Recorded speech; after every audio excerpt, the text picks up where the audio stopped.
Ranka da dai a al'adar wannan shiri namu duk bakon da za mu tattauna da shi muna farawa da jin ɗan takaitaccen tarihin rayuwar shi domin matasan su samu abin koyi a cikin wannan tarihi irin gwagwarmaya da aka sha ta aiki da rayuwa ma kafin aikin da karatu da sauransu. Alhamdulillah, auzu billahi min shaitanir rajim, bismillahir rahmanir rahim, wa sallallahu ala nabiyil karim, sallallahu alaihi wasallam. Ni dai sunana Ibrahim Ahmad Katsina. An fi ni cikin garin Katsina, an guda ake ce mai Aduwa. A shekarar 1962 na fara da makarantar allo a gidan liman, sannan kuma na shiga primary school a Kayalwa. Daga Kayalwa na samu student exchange program zuwa Bauchi Government Secondary School. Bayan na gama na samu admission a Polytechnic ɗin Katsina. Da na gama na joinin hukumar tsaro ta ƙasa, wato Department of State Services. Allah kuma cikin ikon shi aka ta lallabawa har na kai mukamin darakta na aiki a jihohi da dama. Na aiki a Kebbi, na aiki a Bauchi as director, na aiki a Anambra, na aiki a Zamfara, na aiki a Abuja a matsayin mataimakin darakta. Kuma lokacin da mai girma gwamna ke speaker na mai bai da shawara kan harkar tsaro a lokacin from 2003 to 2007, da kuma dai sauran wurare an yi karatu here and there. Na je jami'ar Dan Fodiyo Sokoto, na yi masters program on international affairs. Na yi aiki da a lot of institutions akan research da sauransu. Muna ji kasashen waje da yawa na yi karatu akan harkar tsaro da kuma harkar na'ura mai kwakwalwa wato computer, da na yi course akan cyber crime a University College London, da kuma Israel inda ne kan issue na security, da member na United Nations Counter Terrorism Task Force. Daidai aka tallaba Allah kamun inda muke. Don kai da a cikin ɗan takaitaccen tarihin da ka ba mu, mun ji irin karatuttuka da kuma wuraren da kai aiki. So amma kafin ka fara aiki, na san kila ba za a rasa wasu ɗan matsaltsalu ba, duk da a lokacin ku aiki baya da mutum wahala. Amma dai irin wannan aiki a lokacin na san yana da ɗan wahalar samu, musamman aikin jami'in tsaro na farin kaya. Su masu kallon mu matasa za su su ɗan ji irin yadda aka yi kafin a fara aikin da kuma bayan an shiga aikin a matsayin ƙaramin ma'aikaci. Wato mu gode Allah, tun da yasa da muka yi makaranta a lokacin ana tallafa mutum ya karatu. Za ka ga akwai abin da ake ce community effort, haɗin gwiwa na mutanen unguwa. Ana taimakawa ka ga yaro a kai shi makaranta ba tare da sanin baban shi ba, a taimaka kuma ce karatu, gwamnati ta bashi scholarship da sauransu. Da waɗannan Allah taimake mu samu na alfarma. Abin da ke tada mana hankali zo waɗannan abubuwan sun kasance babu su, yana cikin abin da ke cutar da matasa. Saboda a lokacin ba mu fuskantar barazanar matsalolin da ake fuskanta yanzu. Ko lokacin da ka ga akwai yaran da ba su ji din, amma bai kai ga halin da muke ciki yanzu ba. To sannan kuma bayan an gama aiki din, karatu din, aiki ko lokacin bai da sauƙin samu, sai ka abin da. Saboda zan iya tunawa a nan da na gama Polytechnic aka ce sai mun shekara guda ta industrial training kayan kai HLD. To sai da na sha wahala kafin ma in samu inda zan je in ka aiki din. Lokacin muna ƙarƙashin Kaduna State, a je a yi wahala nan a yi wahala can. Ban taɓa ma rashin lafiyar typhoid fever ba sai da je Kaduna.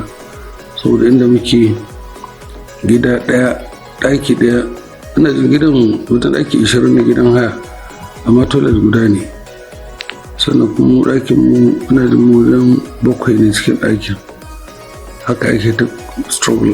To abin da ke faruwa yanzu, matasan yanzu wannan jure ba su samu irin wannan jajircewa din ba. Kaga a lokacin na je Kaduna ban san kowa ba, ni ma nake ina zan samu aiki, kuma Allah da ya taimaka aka ta yi har dai aka samu aka abin nan. A lokacin kuma akwai kula ba irin yanzu ba, wanda za ka ga ana neman aiki din da lokacin ba mun san ana ɗauka kuma tsarbo ma sun taɓa.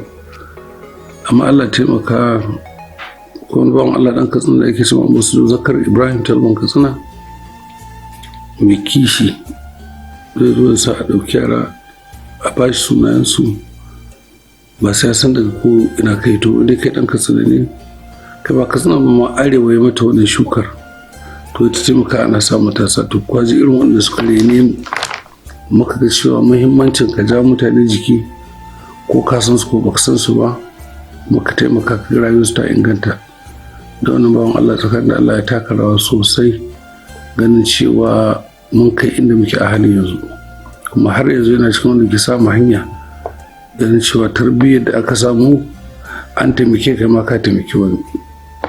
So wannan zai kalubale da muka fuskanta kuma muka samu nasara a kanta, saboda me kai gwagwarmaya har Allah taimake ka samu da tallafa maka ka tsaya ga kanka, ka san ciwon kanka.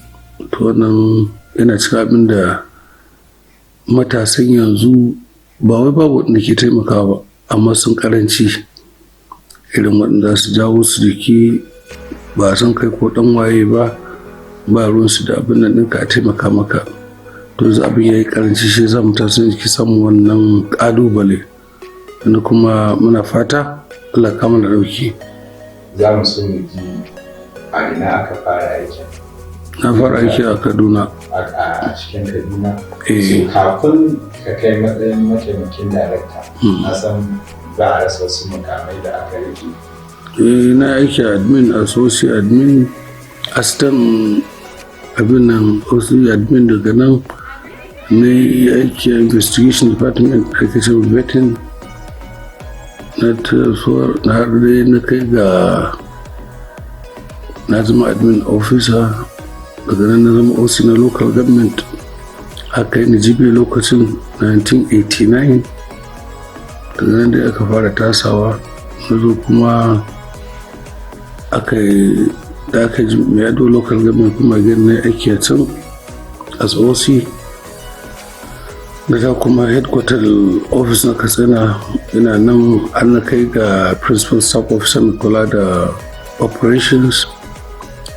Sai kuma nan aka maida ni Zamfara, na OC Kauran Namo da local government, kuma nan ma dai na zama OC operations.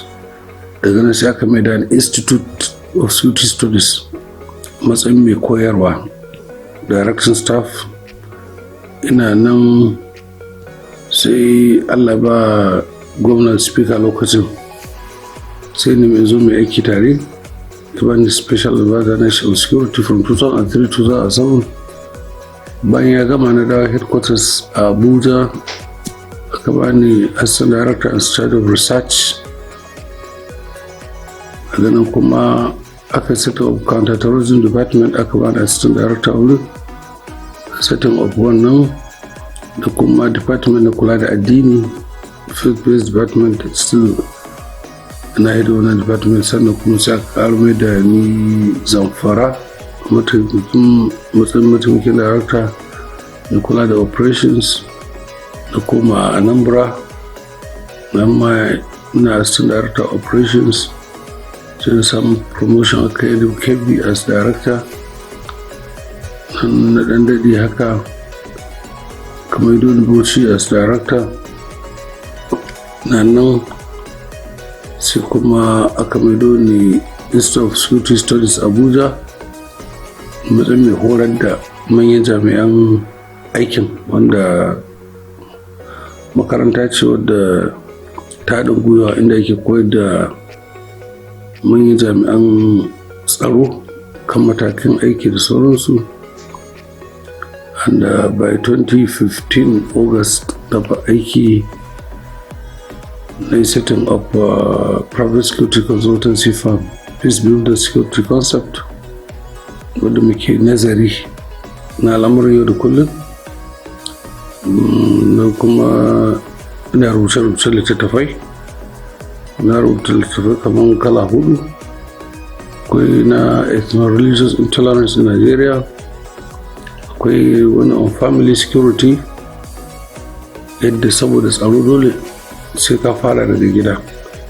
Sannan na rubuta kan campus security, matsalar barazan da kira mai makaranta in sun je jami'o'i da secondary school da sauransu, ya za su kula da kansu. Sannan kuma na rubuta littafi kan community policy, wanda shi shugaban 'yan sanda mai rubuta mukaddimar littafin, kuma yanzu kuma ne bani wannan matsayi na mai ba shawara kan tsaro.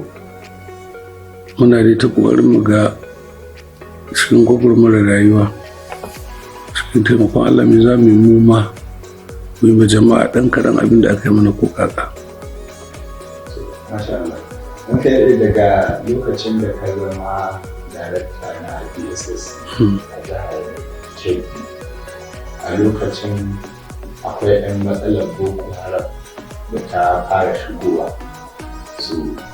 Kuma kana daga cikin mutane waɗanda suka taka muhimmiyar rawa musamman a yankin Zamfara, Kebbi da Sokoto, saboda a lokacin akwai ɗan element na Boko Haram da ya fara zuwa a wannan yankin, amma a lokacin kana shugaban hukumar tsaro a wannan lokacin.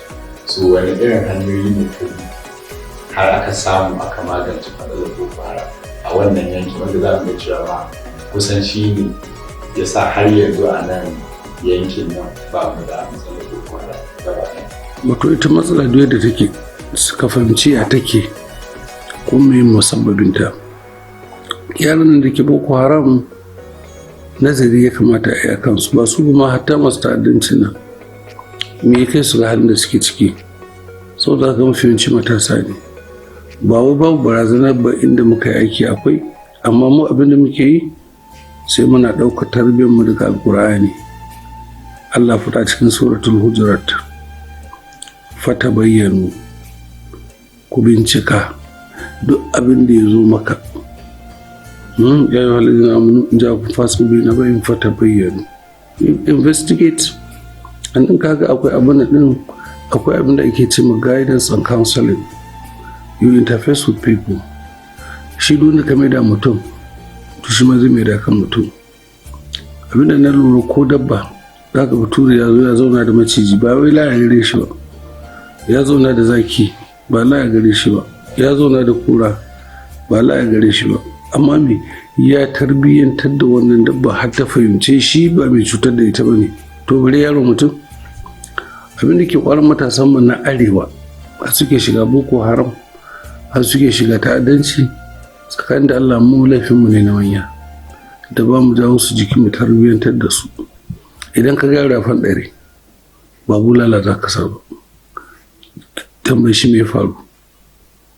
Akwai research da muka yi a American Institute of Peace na musabbabin Boko Haram.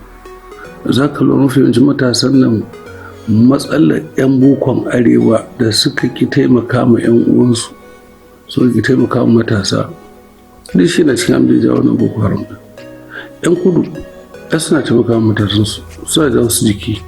Mu muna yi arewa, to Boko Haram a arewa manyan da ba su taimakon matasa. Inda ana taimakon matasa, Allah da maganin Boko Haram cikin sauki. Saboda ba wai Boko Haram ma, duk wannan fitinonin muna da arzikin da za mu jawo matasa a jiki mu taimaka musu da aikin yi, da sana'a, da ilmantar da su. Yanzu bari tambaye ka, da Borno ɗin da aka fara Boko Haram da nan arewa ta maso yamma, mutum da ke da cibiya wadda ake cima endowment ko foundation cikin masu kudin arewa da masu kamun arewa da suka taimaka matasa, suna kai su makaranta. Mutum na wani basu da yawa, amma za ka gani a kudu competition ake yi, to mu fa arewa, to to ka ji abin da ya sa in kana addressing waɗannan concerns to za ka samu sauƙin matasa. Shi matashi bai da matsala da yawa, abin da ke da matashi ka kula da shi, ka kula da shi to zai saurare ka. To wannan matakan ne muka rika ɗauka na jawo mutane jiki ba mu musu, na nuna musu inda muka yi kuskure, in mun yadda kuskuren mutuwa za a gyara. Su kenan sai ga kuma an samu daidaito. To kaji matakan da muka ɗauka. Wani lokaci ba ce kada ka yi taking action ba, mutu abin da mutu ya fanda rikin shawara to sai ka taking action ba yi, amma ka fara ɗauka action kafin ka gyara. Ranka yi domin ji irin fafutuka da aka yi har aka samu, aka yi ƙoƙari, aka yi nasara, aka shawo kan matsalar Boko Haram a wannan yanki a wannan lokaci. Yanzu da kake matsayin mai ba gwamna shawara a kan harkokin tsaro, wanda ofis ɗin kamar samu yana da matuƙar muhimmanci a wurin magance tsaro. Ga shi Katsina tana cike da matsala ta rashin tsaro, wanda kuma kashi 90% na mutanen da ke wannan ta'addanci matasa ne. Wace shawara kake da ita, ko kuma wani irin kokari ake na farko a ga cewa matasan da ba su kai da shiga cikin wannan harkoki na ta'addanci ba su shiga ba, su kuma waɗanda suke ciki ya ake kokarin yadda za a yi su a raba su da wannan abu? Alhamdulillah, kamar da na gama sauƙi gare shi, matashi yana da sauƙin kai. Kuma kan lura kashi 90% na masu ta'addanci na matasa ne. To shi matashi in ka buɗa mashi hanyar da zai zo ya gaya maka abin da ke damun shi, za ka saurare shi, dole zai gaya maka. Matsala ba a ba su kafa ba ne. To da muka fahimci haka, to muna ta buɗe kafofin jawo su jiki. In ka lura kwanan cikin garin Katsina, yaran da ake sama ƙauraye da sauransu an sun rabu. Dalilin muna jawo su ne, muna sa su hanya wanda za mu iya taimaka mawa ya samu sana'a mu samu shi. Wanda ke shaye-shaye buga za a yi arba su shaye-shaye, ba dole sai ka kai su ga kuma ta abin da su ba, a'a taimaka musu da shawara, ka sa su hanyar addini. Yanzu muna haɗa kai da sarakuna da malaman addini da kuma shugabannin matasan, muna tattaunawa cewa wannan matsalolin namu ne mu duka. Kuma tsakanin da Allah matasa da suke mana jin daɗi, saboda suna fahimta kuma suna ba da bayanan da muke amfani da su wajen nazari akan musabbabin wannan ta'addancin da kuma me yasa matasa ke shiga ciki. Gwamna ya sha magana an kalli ruwan tarurruka cewa to an gane inda dan ta'adda zai iya saka bai baka 5,000 ka je kai ta'addancin da a ji mutane cewa a kashe su a asarar dukiyoyi, to gara gwamnati jawo ka jiki a taimaka maka. Kwanan akwai tsarin da muke in Allah da na taho da duk irin waɗannan bargurbin matasa, magamin sa su hanya sun san ciwon kansu, su ma sun taimaka ma wasu. Dole sai akwai abin da bature ke cewa mentorship, wato tarbiyyantar da mutum ya koyi wani abu na alkhairi da shi ma zai amfana da wani. Idan ka zama da'i ila khair kamar da manzo Allah sallallahu alaihi wasallam da shayin kafa'ile, abin da muke so kenan mu zama masu sabladin alkhairin da zai shigo al'umma ta mai gyara tarbiyya, kyautata mu'amala, taimakon juna, da kuma sa mutum hanyar da zai san ciwon kanshi. Saboda mafi yawancin matasan ma ba su discover hugaya ba. Misali shaye-shaye, duk matashin da ka yana shaye-shaye ai bai san ilimin shaye-shayen ba, da ya sani wala ba zai sha ba. Dole ka da tijo sai da tsohon banza ka kamata yana shaye-shaye, saboda me ya san illa abin. Shi ko matashi anything yana iya. To haka ne muke kokarin mu ga mun tarbiyyar da matasan nan, mun sa su hanya ganin cewa waɗannan abubuwan da ba su da kyau bai dace ba. Kuma alhamdulillah za ka ga su kansu bandits din karɓar abin yanzu yana sauƙi, saboda suna fahimtar cewa abin da suke bai da kyau. Kuma muna buɗe kafa cewa duk wanda ya ga abin da ke bai da kyau na sa rungume, za mu rungume shi a taimaka don al'umma ta kyau. Kaji matakan da muke ɗauka. To, an kai daga ƙarshe a matsayinka na uba ga matasa da kuma al'umma gaba ɗaya, wacce shawara kake da ita ga matasa ta fannoni guda uku. Na farko fannin ilimi, na biyu kasuwanci, na uku kuma taimakawa da a samu tsaro a kan kasa. Na farko ansar da zan bada za ta haɗa duka. Mu koyi haƙuri. Shi haƙuri shi ne tushen komi. Baka ilimi ka je makaranta in baka da haƙuri. Matasan muna da gaugawa. Wannan haƙuri shi zai sa ka samu tarbiyya mai kyau. Ita za ta sa ilimi ya shige ka. Ita za ta sa in ka je kasuwancin ka daure makaɗan ka samu har mai yawa ta zo. Na uku haƙuri shi zai sa kana ganin ta'addanci wanda zai cutar da al'umma. Don abin da za ka samu ka haƙura ka yi abin da zai kyautata saboda gaba ta yi kyau. Ka lura duk wanda aka kama yana laifi abin da ke cami a yi mashi haƙuri. Shi kuma mace bai haƙurin ba, to da ya haƙuri da bai shiga inda zai ce a yi haƙuri ba. Na biyu, duk wanda ka ga bai yi karatu ba ya sa rashin jisa da ke makaranta ya rasa haƙuri ne, saboda ya yi haƙuri da ya tarbiyyantu zai ga abokan shi da suka haƙuri sun graduating. Ko ba haka ba, shi kawai bai haƙuri bai biyan abokan maza ya shiga wani hali. Haka kasuwanci, sana'a, sanin ciwon kai, duk wanda ka ga yana yanzu ku da baku da haƙuri ba ku na sana'a. Da rana ɗaya kuke so yanzu ku san inda Allah zai kai ku nan gaba. Through wani medium ɗin me zai kai ku haƙuri. So dole in kana da haƙuri za ka ci riba duniya gaba ɗaya. Fasbiru inna Allah ma'as sabirin. Ka sa haƙuri a rayuwarka domin Allah na tare da mai yawan haƙuri. To ita ce babbar shawarar da zan ba matasanmu. Kakkai koyi da duk wanda rayuwar shi ba za ka so a ce kana tare da shi ba. Ya kasance mu rika nazarin wake abin kirkin za mu koyi da shi, duk da ka sai da haƙurin dai. So ni shawarar da ke ban matasa, wato ilimi shine rayuwa. In babu ilimi sunan ka I'm sorry.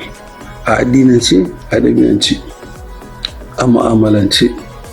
To mu nemi ilimin addinin mu nemi ilimin zamani, amma ba su haƙuri. Akwai many of us da ba su je makaranta misali cikin matasan. To sai ka haƙuri ka koma kai sake karatun. To za ka jire kuma ita ilimi duk shekarar da kai kana iya samun shi. So yana ba matasa shawara a dage a karatu. Ɗan kudu hana yi. Za ka ga ɗan kudu ya dage, ya cije, me yayi ya samu kan shakuri da discipline, ya samu ya karatu. Ita ta ga every spare na human endeavor now sun fi mu. Akwai su likitoci, akwai su malaman makaranta, akwai su pharmacists, akwai su everywhere, captains of industry, saboda sun sa hakuri. Mu kuma yan arewa matasan mu sai wata bakar zuciya karsi ne muka samu ta, sai girman kai karsi ne muka samu shi, sai rashin tarbiyya. Saboda duk wannan mun kasa ba kanmu discipline da zai sa mai hakuri mu ci mu gurin mu. So yana so a yan arewa matasan mu kasance muna da agenda setting ta yadda za mu tarbiyyatar kanmu kan hakuri. In kana da agenda setting a rayuwarka yanzu kan kunan, what is your plan for the future? How do you want to be in the future? Me kake so a addressing ɗinka nan gaba? Ya kai so rayuwa ta kasance zai za ku makan ku wannan, sai kuma ka sa hakuri da za ka bi. Wato ba in an ce ka hakuri ana yin ka zama sakare ko ka zama baka da tunani. A'a, hakuri ana yin ka natsu, ka san me kake ciki ko me za ka yi in ka yunkura. Ba kawai ga munan dai ba, mutum na da hakuri kyau gari yana mola amma bai da hakuri je makaranta. Yana da hakuri kyau gari yana mola bai iya zama wurin sana'a. To ba irin wani hakurin sanin ciwon kai muke so. In kai waɗannan ukun da za ka same su, ilimi, sana'a, kuma za ka ba ta'addanci. Saboda me duk waɗannan abubuwan da ba su da kyau duk rashin hakuri ke kai mu dukkansu. Za ka ga mutum da bai karatu ba har girman shi da na hakuri na karatu da na mu zama wani abu. Ko haka sana'a, da na hakuri dan jallin da na samu da na abin nan. Because misali an baka jallin 10,000, ka gani ke kare na, ka ga rashin hakuri ka je ka sai shed da kudin rashin hakuri kai ka. amma wanda zai haƙuri ya daure da 10,000 nan ya jaulabta za ta samu mai kuɗin da sai riga ya ci abinci ya rufa maka shi asiri har ya taimaka ma wani saboda ya haƙuri. Sannan kuma rashin haƙuri ke sa mutum ya ce bari ya gauga ya shiga ta'addanci ya samu kuɗi a ana samun miliyoyi, amma an kama shi wa zai ce ya haƙuri, to shi da bai haƙuri bari ba. So da shawarar da ke ba matasanmu mai haƙurin da zai samu san ciwon kanmu, kuma gaskiya duk al'umma da ba ta da haƙuri ba ta san ciwon kanta ba to na al'umma sunanta babu. So kun fata muke al'umma ta rayu.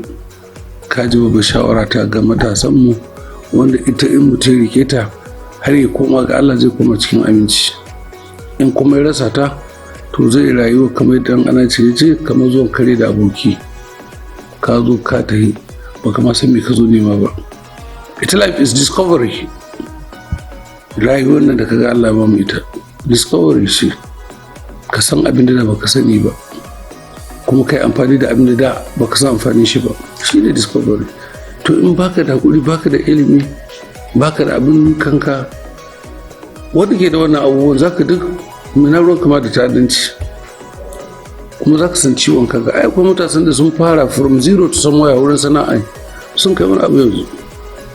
Akwai wanda kuma ka ba su jarin ko nawa ne sun watsa su. Akwai wanda an kai su makarantar da tafi kowace kyau an masu komi saboda ba hakuri sun zuba su. So kaji bejitsin shawara ta matasa, kuma Allah sa albarka, kuma a yawaita addu'a. Kada mu wasa da addinin mu, wannan in ka rike za ka zauna lafiya. Masha Allah. An kai muna godiya sosai da lokacin da ka ba mu. Insha Allah.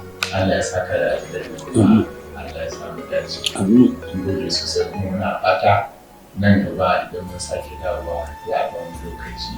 Insha Allah. Ƙara samun wasu shawarwari da za a shafi. Especially in kun zo da agenda setting. Ko haka ba? Ko saboda gaci what next kuka yi, to sannan sai mu ci gaba da gana. Insha Allah. Ina sa albarka. Masha Allah. Masu kallon mu ya tsawon lokacin da muka ɗauka mun tattauna ne tare da Alhaji Ibrahim Katsina, tsohon shugaban hukumar tsaro ta farin kaya kuma mai ba gwamnan jihar Kaduna shawara akan harkokin tsaro. Kun ji irin shawarwarin da ya bada ga matasa, musamman akan a jajirce da haƙuri, domin haƙuri shine matakin nasara a kowace rayuwa. A kamar kullum ni ne naku Abba Mahdi Darma wanda nake jagoranta wannan shiri, kuma ku biyo mu a shafukanmu na sada zumunta YouTube Jadawali TV, Instagram @Jadawali TV, Twitter @Jadawali TV, Facebook @Jadawali TV. Assalamu alaikum.